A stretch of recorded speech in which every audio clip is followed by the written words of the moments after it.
Pembelajaran autentik. Mengapa pembelajaran autentik perlu dilakukan? Ada 9 karakteristik pembelajaran autentik. Artikel ini menjelaskan alasan-alasan mengapa pembelajaran autentik perlu dilakukan dan juga menjelaskan 9 karakteristiknya secara cukup detail. Ini memang artikel lama, terbit tahun 2010. Tetapi sangat penting. Mengapa sangat penting? Karena penulisnya, Harrington dan Oliver, merangkum gagasan-gagasan tentang pembelajaran autentik dari banyak penulis, dari banyak ahli. Sehingga artikel ini wajib Anda kutip ketika Anda akan menerapkan pembelajaran autentik atau meneliti dan menulis topik ini. Oke. Supaya Anda bisa mengikuti terus bedah artikel-artikel berbahasa Inggris yang berkualitas di channel ini, silakan Anda subscribe channel ini di kanan bawah dan juga bunyikan loncengnya. Bagi Anda yang sudah subscribe dan membunyikan loncengnya serta men-share, membagi video-video di channel kami, tentu kami mengucapkan banyak terima kasih. Instructional Design Framework for Authentic Learning Environments, karya Jane Harrington dan Ron Oliver, terbit tahun 2010, tahun 2000, terbit di jurnal ini, Educational Technology Research and Development. File aslinya ini, tetapi kurang bagus kita lihat tampilannya, maka saya memakai file yang ini. Kerangka desain pengajaran, instructional pengajaran, atau boleh juga pembelajaran juga boleh. Kerangka desain pengajaran untuk lingkungan belajar yang autentik. Jane Harrington. Siapa itu Jane Harrington? Ketika menulis artikel ini, beliau di Universitas Wollongong. Tapi sekarang kalau kita buka, beliau Professor Education di Murdoch University, sama-sama di Australia. Murdoch University di Australia, Wollongong University juga di Australia. Bukunya ini, karya-karyanya, chapters, kemudian jurnal, conference, ada banyak ya, banyak. Anda bisa cek sendiri nanti di website. Kemudian Ron Oliver, siapa? Beliau profesor, sudah emeritus ya, di Edith Cowan University, juga di Australia. Edith Cowan University itu penulisnya. Mari kita bahas poin-poin pentingnya. Pertama, kita akan baca abstraknya.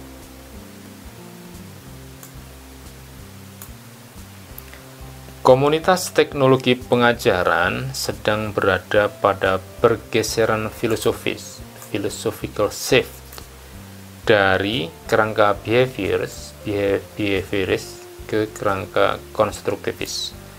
Behavioristik menuju kerangka konstruktivis. Pergeseran ini sebuah pergeseran yang bisa mulai membahas masalah kesenjangan yang makin melebar antara aktivitas belajar di sekolah formal dan aktivitas belajar di kehidupan nyata. Kesenjangan antara aktivitas belajar di sekolah formal dan aktivitas belajar di kehidupan nyata. Teori belajar yang bisa mengampanyekan, mengampanyekan pembelajaran autentik adalah teori belajar situasional, situated learning, pembelajaran situasional. Learning itu bisa diartikan pembelajaran, aktivitas belajar, atau juga bisa diartikan juga pembelajaran, membuat orang lain belajar.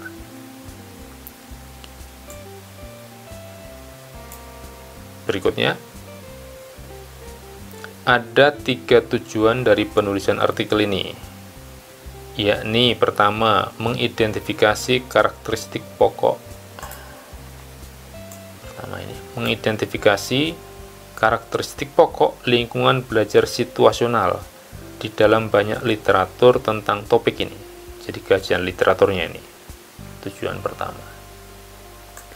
Kemudian tujuan kedua sampai ya ini.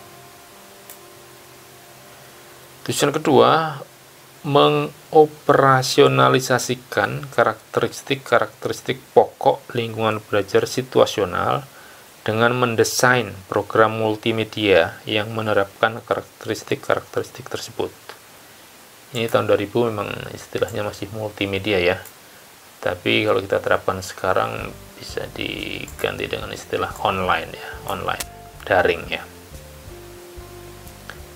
Kemudian tujuan yang ketiga,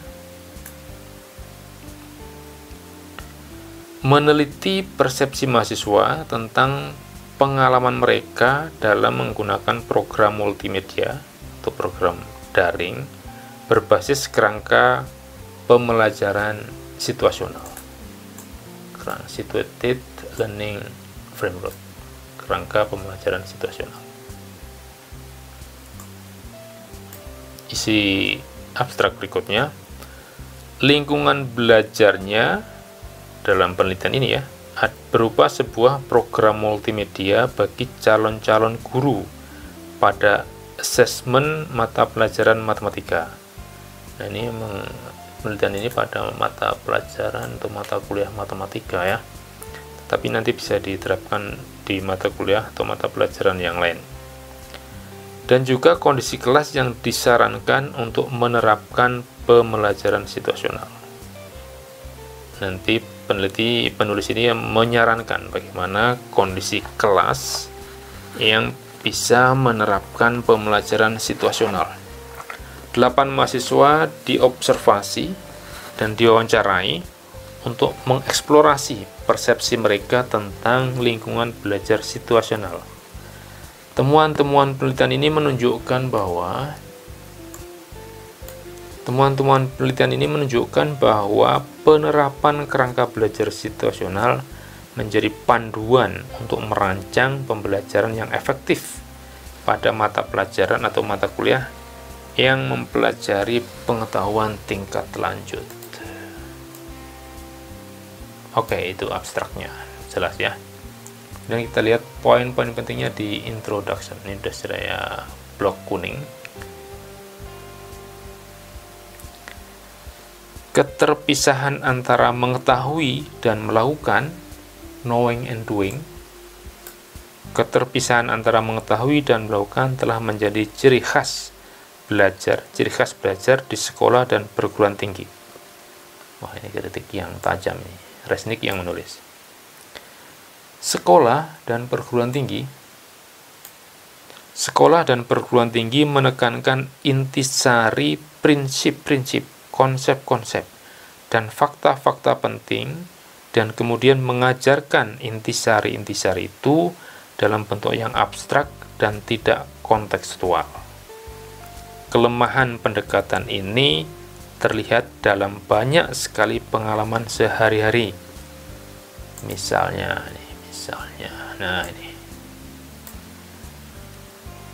Misalnya, ketika mobilnya terperosok di pasir, seorang sarjana fisika memilih untuk langsung mendorong atau menarik mobilnya agar keluar dari pasir, ketimbang sedikit mengempeskan ban-ban mobilnya lebih dahulu, baru kemudian mendorong dan menariknya.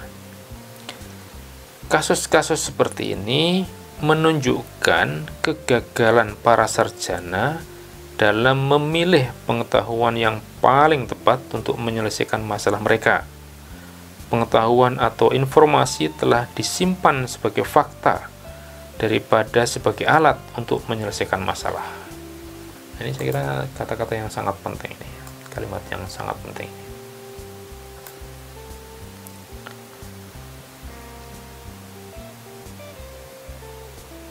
Pengetahuan atau informasi telah disimpan sebagai fakta daripada sebagai alat untuk menyelesaikan masalah. Dipatri pada konteks awal mula penggunaannya, atau kata Whitehead, pengetahuan itu tetap layuh atau lumpuh.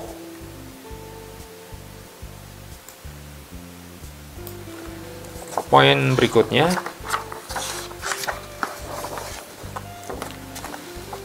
para ahli tersebut menegaskan bahwa banyak pengetahuan abstrak yang diajarkan di sekolah-sekolah dan perguruan-perguruan tinggi tidak bisa diterapkan dalam kehidupan nyata. Tidak bisa diterapkan dalam kehidupan nyata. Tidak bisa menyelesaikan masalah. Sebab pendekatan pengajaran semacam itu menyingkirkan interdependensi, kesaling tergantungan, kesaling terhubungan antara situasi dan kognisi. Manakala aktivitas belajar dan konteks kehidupan dipisahkan, pengetahuan yang dipelajari oleh siswa atau mahasiswa dianggap sebagai produk akhir pendidikan, bukan sebagai alat yang dipakai secara dinamis untuk mengatasi masalah. Cole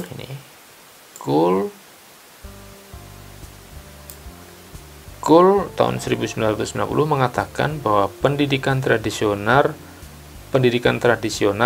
terlalu menekankan pengetahuan atas fakta dan prosedur. Ini merupakan suatu situasi yang mirip acara-acara kuis malam hari di televisi yang menyiarkan dan menghargai secuil pengetahuan yang tidak kontekstual.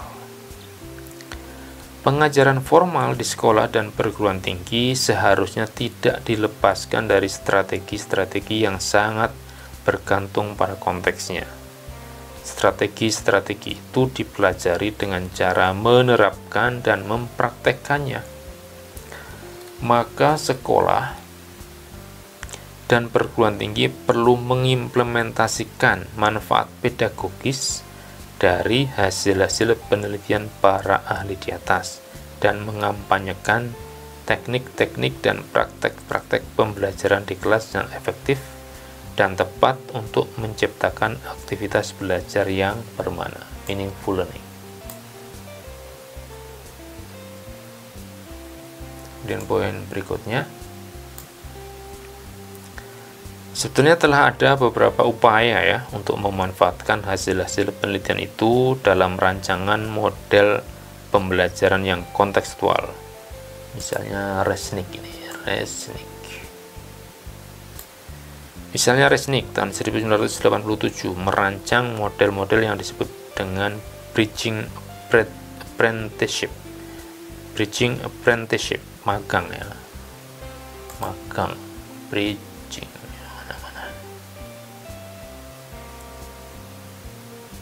Nah ini magang ya, magang untuk menjembatani ya, tentu menjembatani dari kondisi sebelumnya ke kondisi yang diharapkan. Untuk menjembatani gap antara aktivitas belajar teori di kelas formal dan penerapan pengetahuan di kehidupan nyata atau tempat kerja. Ini kemudian Brown, Collins dan Duguid, bacanya apa ya? Duguid, mengembangkan teori kognisi situasional, situated cognition, atau teori belajar situasional, situated learning. Ini ya. Dan juga mengembangkan model pembelajarannya di kelas. Collins mendefinisikan konsep belajar situasional sebagai, ini perhatikan, konsep belajar situasional sebagai konsep belajar pengetahuan dan keterampilan dalam konteks lingkungan fisik dan non-fisik yang merefleksikan bagaimana cara menggunakan atau mengaplikasikan pengetahuan dalam kehidupan nyata. Itu. Poin penting berikutnya, aspek penting dari model belajar situasional ini adalah konsep magang untuk mengamati orang-orang yang bekerja. Leaf dan Wenger menyatakan bahwa partisipasi atau magang dalam budaya kerja atau budaya praktek bisa berupa pengamatan partisipatif atau bukan. Ketika siswa atau mahasiswa makin aktif belajar dan makin terlibat dalam budaya kerja di tempat mereka magang itu, peran mereka berubah dari pengamat menjadi pelaku. magang. Aktivitas magang seperti ini membuat siswa atau mahasiswa belajar bahasa kerja. Jadi lingkungan belajar yang otentik bisa berupa kehidupan nyata, misalnya tempat kerja, atau bisa berupa kehidupan virtual. Nah, bisa berupa kehidupan nyata atau bisa disimulasikan dengan kehidupan virtual atau video. Nah, pembelajaran otentik memang berasal dari teori belajar situasional. Baik, sekarang kita lihat 9.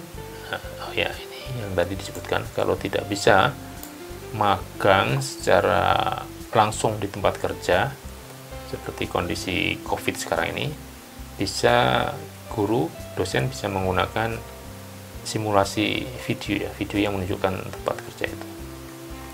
Oke, sekarang kita lihat 9 karakteristik. 9 karakteristik pembelajaran otentik.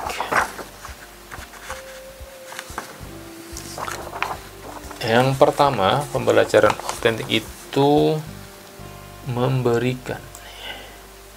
memberikan konteks belajar yang otentik, yang mencerminkan bagaimana cara menggunakan pengetahuan dalam kehidupan nyata. Apa itu konteks yang otentik nanti akan dijelaskan di bawah. Dan 9 karakteristik ini akan dijelaskan di bawah nanti secara cukup detail. Karakteristik yang kedua, pembelajaran otentik memberikan aktivitas belajar yang otentik memang. Kemudian nomor 3, pembelajaran otentik memberikan akses untuk mengetahui kinerja dan hasil kerja para ahli sesuai dengan mata pelajaran atau mata kuliah yang disampaikan dengan pembelajaran otentik ini. Nomor 4, memberikan beragam peran dan cara pandang, bukan hanya satu peran, bukan hanya satu cara pandang, perspektif, tapi beragam, banyak. Jadi nomor 5, mendukung pengonstruksian, pemerolehan, penguasaan, pengetahuan secara kolaboratif. Dan memang landasan dari pembelajaran otentik adalah teori belajar konstruktivisme. Nomor 6, mendorong siswa atau mahasiswa untuk melakukan refleksi dan kemudian abstraksi atau menarik kesimpulan dan melakukan generalisasi. Karakteristik nomor 7, mendorong siswa atau mahasiswa untuk mengungkapkan secara eksplisit pengetahuan yang telah mereka pahami, yang telah mereka pelajari dan pahami.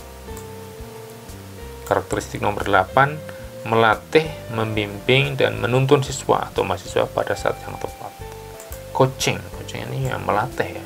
Scaffolding itu membimbing atau menuntun. Scaffolding, kalau Anda membangun rumah, gedung, itu kan ada besi-besi atau kayu atau bambu yang untuk naik bagi para tukang batunya, itu namanya scaffolding. Karakteristik terakhir nomor 9, pembelajaran otentik ini melakukan asesmen secara otentik. Nah, sekarang kita lihat detail-detailnya. Ini rangkuman yang tadi saya sampaikan, rangkuman dari Harrington dan Oliver atas banyak penulis. Rangkuman tentang gagasan-gagasan pembelajaran otentik dari banyak penulis, banyak sekali. Inilah pentingnya artikel ini. Dua penulisnya merangkum secara cukup lengkap gagasan-gagasan tentang pembelajaran otentik. Ini medianya, multimedianya. Kalau sekarang ya tentu online ya, dengan internet. Nah, ini penjelasan yang cukup detail tentang 9 karakteristik pembelajaran otentik itu, beserta contoh-contohnya. Ini yang nomor 1 ya. Jadi nomor 1. Konteks belajar yang otentik berupa lingkungan fisik yang mencerminkan tempat kerja atau kehidupan nyata. Contohnya ya ruang kelas, dan program belajarnya ditata di seputar konteks pokok mata pelajarannya. kalau tidak bisa belajar di tempat kerja langsung, ruang kelasnya dan program belajarnya ditata supaya seperti mirip syukur-syukur sama dengan tempat kerja atau kehidupan nyata. Kemudian yang kedua, rancangan belajarnya tidak linear, tidak satu arah, tapi bisa bolak-balik. Siswa dan mahasiswa bisa mengakses bagian-bagian media secara tidak urut. Dari rancangannya ya, bisa mengakses apa saja. Misalnya kalau kita buat program kemudian disajikan di internet atau di media apa, nah siswa bisa mengakses bagian-bagian itu secara tidak urut, bisa acak. Banyak sumber belajarnya tidak hanya satu tapi harus banyak. Ini contohnya di sini 23 tata ruang kelas, satu kelas tapi ditata menjadi 23 jenis tata ruang kelas. Ini ada 43 video wawancara, 60 dokumen dan 20 contoh karya. Tidak menyederhanakan, jadi konteksnya tidak menyederhanakan, jangan disimplifikasi. Tidak menyederhanakan sumber-sumber belajar tentang kehidupan nyata. Itu yang dimaksud dengan konteks belajar yang otentik. Nah, berikutnya ini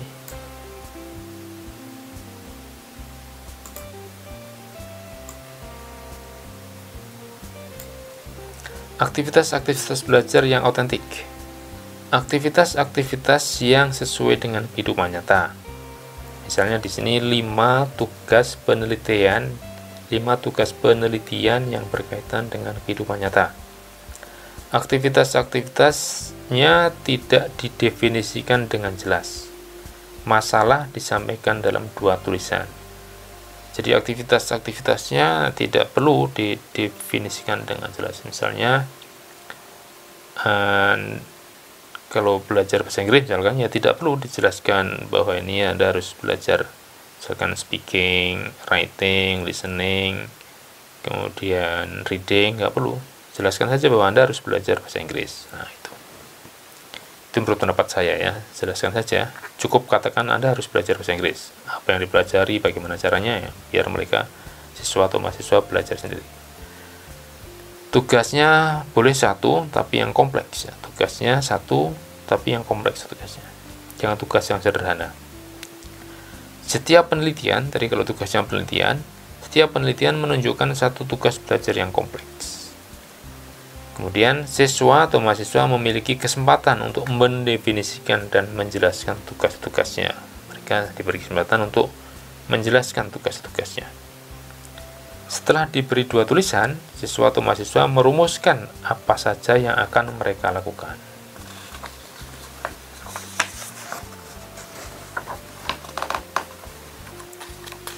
Kemudian, waktunya cukup panjang untuk mengerjakan tugas-tugas itu. Mahasiswa atau siswa diberi waktu yang cukup panjang. Sebaiknya ya beberapa pekan, beberapa minggu ya, bukan hanya dalam hitungan hari, tapi dalam hitungan minggu. Sampai mereka mempresentasikan tugas-tugasnya. Kemudian ada waktu untuk memilah informasi yang relevan dan tidak relevan. Jadi diberi kesempatan untuk memilah informasi yang relevan dan tidak relevan. Tetapi informasi atau materi yang tidak relevan tidak boleh dibuang, biarkan saja. Berikutnya, siswa atau mahasiswa berkesempatan untuk berkolaborasi, untuk bekerja sama. Setiap penelitian dilakukan oleh satu kelompok siswa atau mahasiswa, mereka didorong untuk melakukan kolaborasi dengan kelompok-kelompok lain. Tugas-tugasnya dapat diintegrasikan dengan tugas pada mata kuliah atau mata pelajaran lain. Tugas-tugas dalam pembelajaran otentik bisa diintegrasikan dengan tugas pada mata kuliah atau mata pelajaran lain. Strategi-strategi asesmennya relevan dengan disiplin-disiplin ilmu lain. Nah, ini memang menggabungkan disiplin-disiplin ilmu lain ya. Itu nomor 2 ya, karakteristik nomor 2. Aktivitas-aktivitas belajarnya harus otentik. Karakteristik yang ketiga, akses untuk mengetahui kinerja dan hasil kerja para ahli. Siswa atau mahasiswa berkesempatan untuk belajar pada cara berpikir para ahli dan berkesempatan untuk meniru mereka. Guru bisa menjadi model dalam strategi asesmen dan para ahli menyampaikan pendapatnya. Ahli-ahlinya bisa dicari di internet misalnya, atau bisa juga didatangkan di sekolah atau perguruan tinggi ya. Berikutnya, siswa atau mahasiswa berkesempatan untuk belajar berbagai tingkat keahlian. Mahasiswa, kakak kelas bisa didatangkan di kelas itu, kakak mahasiswa atau siswa kakak tingkat atau kakak kelas bisa didatangkan untuk membagi pengalamannya di depan siswa atau mahasiswa yang kita ajar. Kemudian berbagi cerita. Kelompok-kelompok yang berkolaborasi berbagi cerita, menyampaikan ceritanya. Selanjutnya, siswa atau mahasiswa berkesempatan untuk mengakses masyarakat pinggiran ya, social very. Tata ruang kelasnya menunjukkan beragam kehidupan nyata. Itu tentang akses untuk mengetahui kinerja dan hasil kerja para ahli. Karakteristik yang keempat, ini dijelaskan ya, karakteristiknya beragam peran dan cara pandang atau perspektif. Beragam perspektif dan cara pandang tentang suatu topik. Mahasiswa atau siswa diberi kesempatan untuk melihat atau bahkan memiliki ya, beragam perspektif dan cara pandang. Setiap strategi dilihat dari sudut pandang guru, sudut pandang siswa atau mahasiswa, dan sudut pandang ahli. Kalau di sini ya ahli matematika ya. Itu beragam sudut pandang perspektif ya.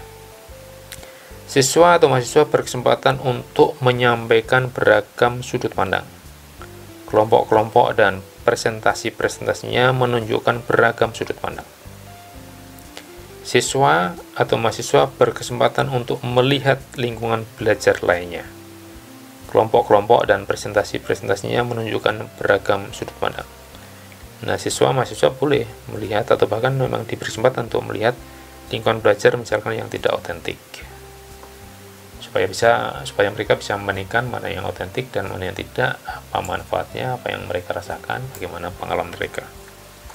Jadi nomor 5, mengonstruksi pengetahuan secara kolaboratif. Jadi belajarnya tidak sendirian tapi kolaboratif. Tugas-tugas belajar dikerjakan dalam kelompok ya, bukan dalam individu. Satu penelitian dilakukan oleh satu kelompok. Siswa atau mahasiswa di kelas dibagi-bagi dalam kelompok atau dibagi-bagi dalam pasangan-pasangan. Guru atau dosen membagi siswa atau mahasiswa di kelas jadi kelompok-kelompok kecil yang saling berkolaborasi. Penilaian berdasarkan hasil kerja kelompok, bukan hasil kerja individu. Penilaian atas presentasi dan laporan tertulis berdasarkan kinerja kelompok, bukan kinerja individu. Nah, ini penting juga dicermati kalau di Indonesia ya. Pengalaman saya misalkan dalam mengajar, ketika memberi tugas kelompok, sering kali terjadi dalam satu kelompok misalnya ada 5 orang yang bekerja, sering kali terjadi itu hanya 3 atau 2. Ini juga perlu dicermati ya, perlu dimodifikasi mungkin dalam konteks Indonesia. Karakteristik ke-6, refleksi. Tugas dan konteksnya harus otentik. Tugas dan konteks kelas yang real. Alur belajarnya tidak linear, bisa bolak-balik. Alur belajar yang tidak linear memungkinkan siswa atau mahasiswa mengakses materinya secara tidak berurutan. Siswa atau mahasiswa berkesempatan untuk membandingkan diri mereka dengan para ahli. Siswa atau mahasiswa dapat membandingkan pemikiran mereka dengan pemikiran gurunya dan pemikiran para ahli. Siswa atau mahasiswa berkesempatan untuk membandingkan diri mereka dengan siswa atau mahasiswa lain. Jadi bukan hanya membandingkan dirinya dengan guru dan ahli, tapi juga membandingkan sesama siswa atau mahasiswa itu. Siswa atau mahasiswa dapat membandingkan pemikiran mereka dengan pemikiran mahasiswa yang lebih senior atau calon guru. Kalau konteksnya mahasiswa ya. Kolaborasi kelompok kerja. Kolaborasi kelompok kerja siswa atau mahasiswa. Ya, kerjasama. Kolaborasi kelompok-kelompok kerja yang mendorong siswa atau mahasiswa untuk berefleksi. Itu ciri karakteristik nomor 7. Kemudian, karakteristik nomor 6 tentang refleksi. Kemudian karakteristik nomor 7 ini mengartikulasikan atau mengungkapkan sebuah tugas yang kompleks dan mendorong siswa atau mahasiswa untuk mengungkapkan ide dan pendapat mereka. Tugas yang kompleks mendorong siswa atau mahasiswa untuk mempresentasikan seluruh tugasnya, bukan hanya menjawab sedikit pertanyaan. Kerja kelompok mendorong siswa atau mahasiswa untuk berpendapat. Kolaborasi kelompok. Presentasi secara publik untuk melatih mereka berargumentasi. Presentasi lisan untuk memaparkan tugas dan mempertahankan pendapat mereka. Untuk berlatih memaparkan tugas dan mempertahankan pendapat mereka. Itu ciri karakteristik nomor 8. Nomor 7. Kemudian karakteristik nomor 8, melatih, membimbing, dan menuntun siswa atau mahasiswa. Lingkungan belajar yang kompleks dan open-minded. Jadi lingkungan belajarnya harus kompleks dan open-minded. Open-ended. Jadi tidak langsung pada kesimpulan, tapi biarkan saja mereka mencari kesimpulan sendiri. Open ya. Dan kesimpulannya juga bisa beragam ya antar siswa, antar kelompok. Tugas yang kompleks atau open-ended tugasnya harus kompleks dan open-ended. Tidak boleh ada simplifikasi prosedur. Rancangan multimedia atau rancangan belajar online-nya yang tidak linier, tidak satu arah. Rancangan belajarnya tidak linier.